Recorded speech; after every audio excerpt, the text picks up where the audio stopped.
Right, what's going on, guys? Back again with another video. Obviously, with the new update out, it comes the usual now wave of these tactic videos that everyone keeps requesting. Obviously, as the patch changes, it changes my tactics and how I need to set up.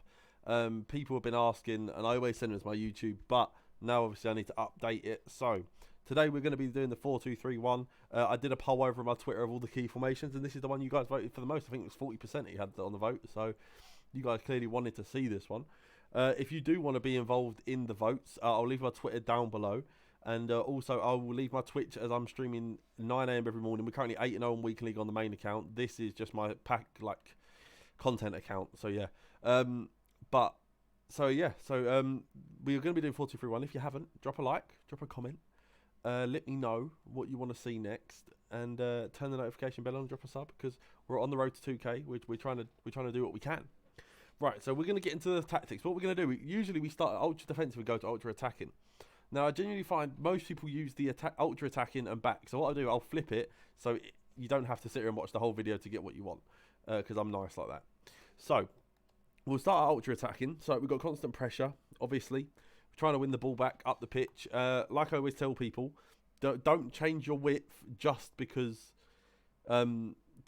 you're going ultra attacking. Like, all it does is spread your players further apart. You don't want that, all right? So you just stick with the full width. Don't change it because it doesn't help. Doesn't help at all. So we've got constant pressure. Obviously, trying to win the ball back. Pros and cons of that. Obviously, you get the ball back, you've got a better chance of winning, but it's going to absolutely knacker your players out. It's going to leave players all over the shop. Formation's going to kind of go to pot. But there you go. Like I said, full width, not changing that. There's no need. Full width is the standard that I find with 4-2-3-1 that I think is the best. Obviously, it's up to you guys what you think on that, but that is what I think. Then obviously we're going to go for 7 depth as we're trying to get up the pitch and win the ball back, but I genuinely try to not push my defence past where those 2 strikers are on the little screen there. So that is why we're staying with the 7 width, just so the centre-backs don't have basically a clean run in behind.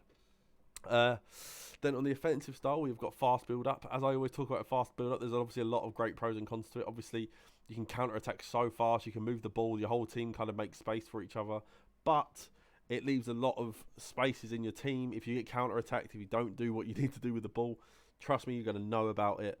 They're going to be attacking you, and you have to be really confident in your one-on-one defending, all right, guys? So make sure you are if you're going to use the fast build-up, okay? Now, width, I always get this question about 4-2-3-1. Why do you use 1 width on the attacking style? Now, I genuinely use that because, especially on this game now, the skill moves is just getting slowly just taken out of this game. Passing is just becoming more and more of a key thing in this game. So 1 width is that's why we're using it. It just brings those cams slightly further in and is able to give you a lot more passing options, a lot more passing plays available. So that is why we're on the 1 width. Players in the box is on 7. Just to try and get more bodies in the box, try and score some more goals. Pretty simple, nothing too crazy. Corners is on 4. I never do 5 because I want someone to be able to protect the counter-attack. But we want more bodies in the box to try and score corners, so that's why we're on 4. And then free kicks is on 1 because, like I always say, we're just shooting. No need to have more than 1. May as well protect yourself on the counter-attack. No harm in doing it. So, tactics, we have the striker on getting behind, stay forward. Pretty self-explanatory. We're getting behind for the through balls. We all know how overpowered through balls are this year, so that's why we always have them on getting behind. And then stay forward, just because all of the cams should be on stay forward. So that is why we're going to be doing that. So we just want the whole attacking kind of part of the team up the pitch. And then all 3 of the cams are on stay forward. Obviously, we want them all just helping the striker to score some goals.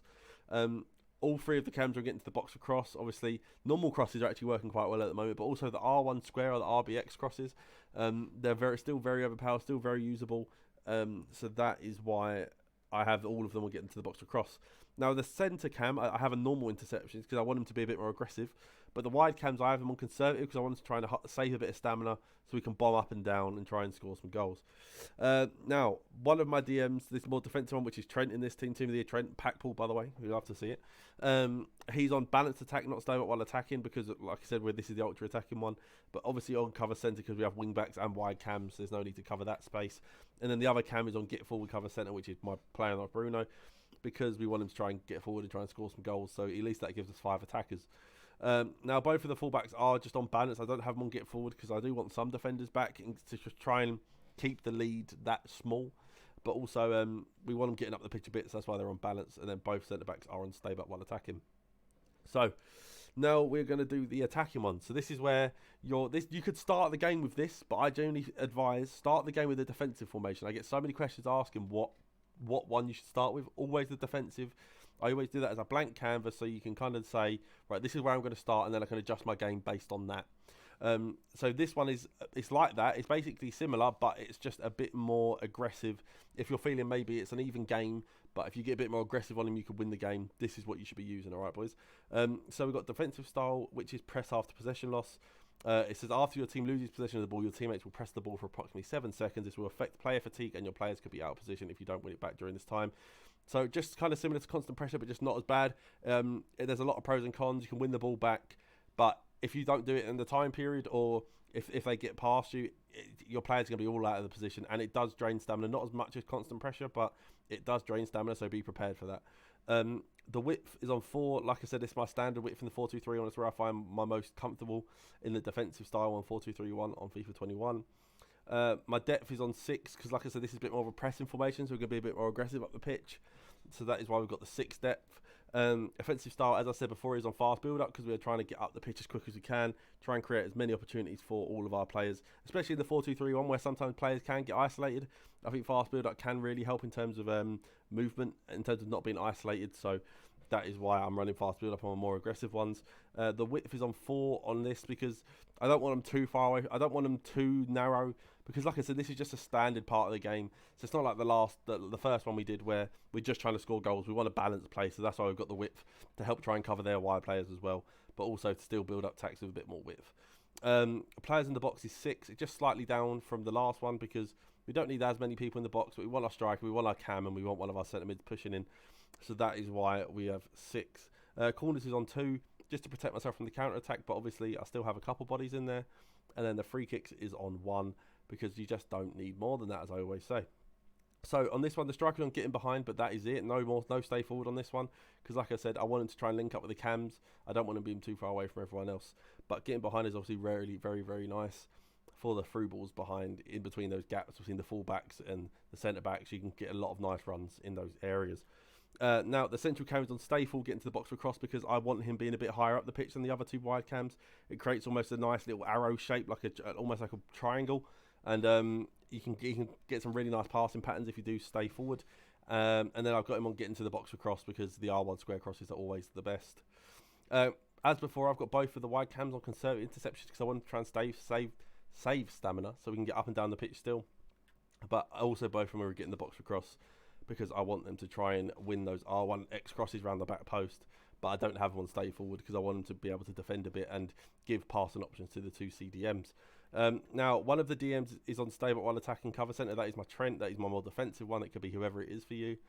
And then I have Bruno is on balanced and cover centre because I want him to be slightly more aggressive and slightly more attacking. But works very, very well for me in 4-2-3-1. And then all 4 of the backline are all on stay but while attacking. So now we will go on to the defensive. So now, like I said, this is the one where if I'm starting a game, this is what I will go to. This is where I'll start. This is where I'll go, right, let's try and figure out how my opponent's playing. So you've got balanced defensive style because, like I said, it's a pretty blank canvas. I don't want too much like changing around here. So that is why it's on balance. Sorry for the phone, by the way.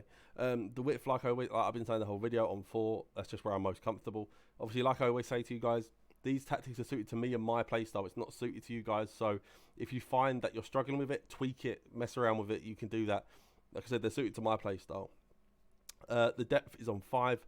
I just find 5 depth is what I kind of like in this formation. So that's why I'm on 5 depth. It's a nice balance. Offensive style is on balance as well because, like I said, this is where I'm just trying to figure the game out. I don't want my players running around everywhere. I just want to be able to know what is happening. The width is on 4 for the attacking. Like I said, it's just a nice balance. These tactics are all about balance. All right, guys. So it's trying to find balance in the team, build my own play, and then I can determine what I want to do from there. So like I said, 4 width.